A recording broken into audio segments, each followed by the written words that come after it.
Ahojte turisti, vo Vysokých Tatrách sme strávili pár dní v tom najkrajšom jesennom slnečnom počasí.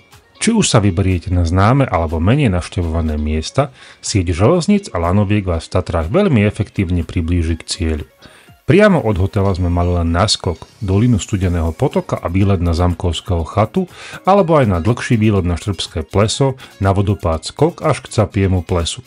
Pokračovať sme chceli až na Bystrú lávku, ale zľadovateľný terén nás odradil a radšej sme sa bezpečne vrátili rovnakou trasou naspäť.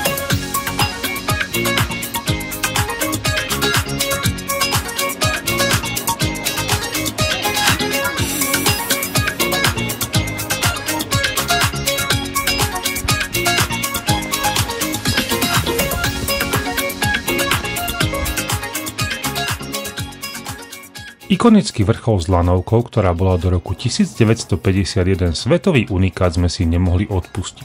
Z Tatranskej Lomnice trvá cesta lanovkou na skalnaté pleso takmer 30 minút a odtiaľ ďalších 15 na vrchol. Lomnický štít ponúka panoramatické výhľady do celého okolia a okolitých krajín. Za dobrej viditeľnosti je vidieť až do poľského Krakova či na Jeseníky na severe Moravy.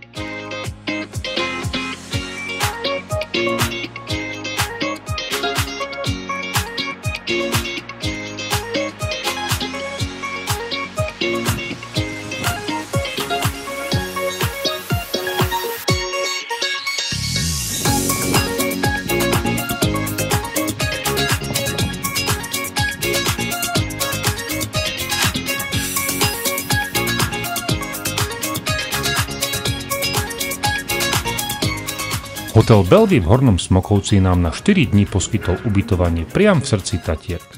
Štvorhviezdičkovému hotelu s obrovským wellnessom, s rekonštruovanými izbami a skvelou domácou kuchyňou naozaj nie je čo vytknúť.